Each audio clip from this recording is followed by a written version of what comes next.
On entend aujourd'hui toujours beaucoup parler du VIH, mais les hépatites, c'est 0,3% de la population qui est touchée quand on fait des enquêtes. La dernière enquête, c'était 2016.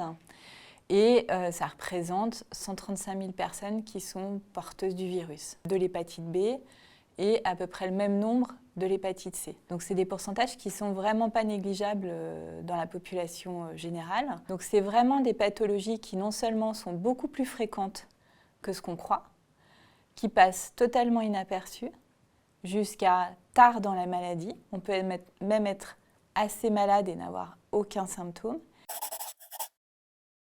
Je pense qu'à un moment, tout patient qui est dépisté avec une hépatite virale doit pouvoir avoir accès à un avis spécialisé. Dans l'hépatite C, le traitement dont on dispose aujourd'hui permet de guérir pratiquement 100% des patients et avec des durées de traitement qui sont très courtes, 8 à 12 semaines. Ce traitement, il est ouvert à la prescription aux médecins généralistes, aux médecins addictologues.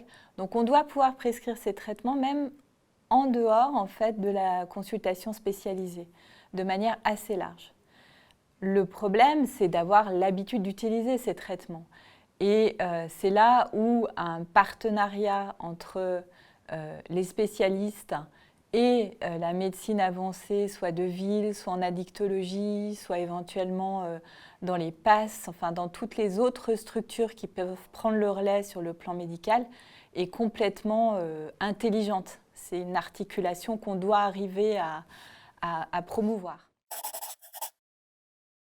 Dans l'hépatite B, on n'a pas forcément toujours besoin d'un traitement. Il y a certains cas où on peut se contenter d'une surveillance, mais la surveillance, elle est absolument nécessaire. On surveille attentivement pour dépister le moment où éventuellement on a besoin de l'utilisation des traitements. Parce que dans l'hépatite B, malheureusement, on a des traitements qui permettent de suspendre la maladie, de prévenir l'évolution vers la cirrhose, éventuellement de diminuer le risque de survenue de cancer du foie, mais on n'annule pas complètement la maladie et le risque. Pour l'hépatite B, il faut qu'à un moment, il y ait un contact avec un service spécialisé. Nous, notre consigne lorsqu'on reçoit des demandes de rendez-vous, c'est toujours de proposer un bilan qui nous permet d'évaluer tout de suite si on est dans une situation où le foie est très abîmé ou pas. Donc oui, on va demander systématiquement de faire un bilan hépatique, savoir s'il y a beaucoup d'inflammation, pas beaucoup d'inflammation, ces plaquettes, savoir si on est dans une zone où on risque d'avoir une cirrhose ou pas, et puis l'échographie abdominale et le dépistage des autres virus.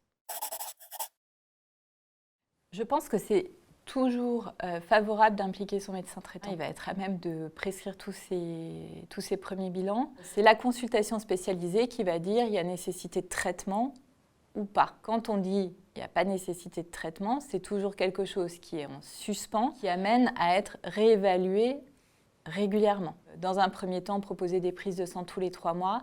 Quand on est vraiment sûr que le patient est dans une situation stable où il n'y a pas nécessité de traitement, à ce moment, on espace tous les 6 mois.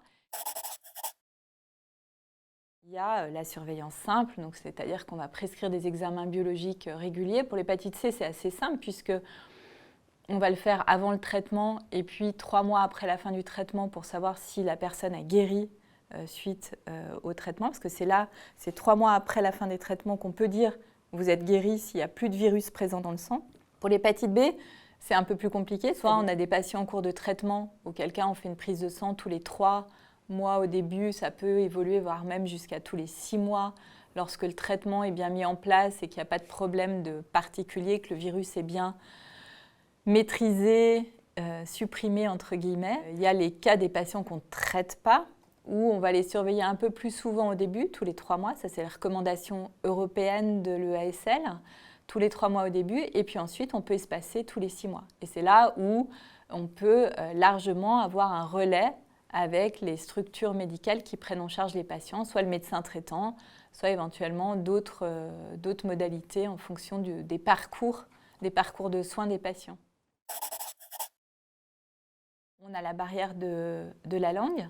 Alors c'est sûr qu'on a énormément d'outils aujourd'hui pour faciliter la communication, mais voilà, on a des patients qui ont des dialectes extrêmement divers, auxquels nous, on n'a pas forcément accès. Donc cette barrière de la langue, c'est un vrai problème. La barrière aussi, nous, de notre connaissance culturelle des différentes populations peut en être une, dans les représentations autour de cette maladie, dans les tabous, dans la représentation de l'utilisation des traitements. Tout ça, oui, ça peut représenter des barrières et ça nécessite qu'on y prête une attention particulière.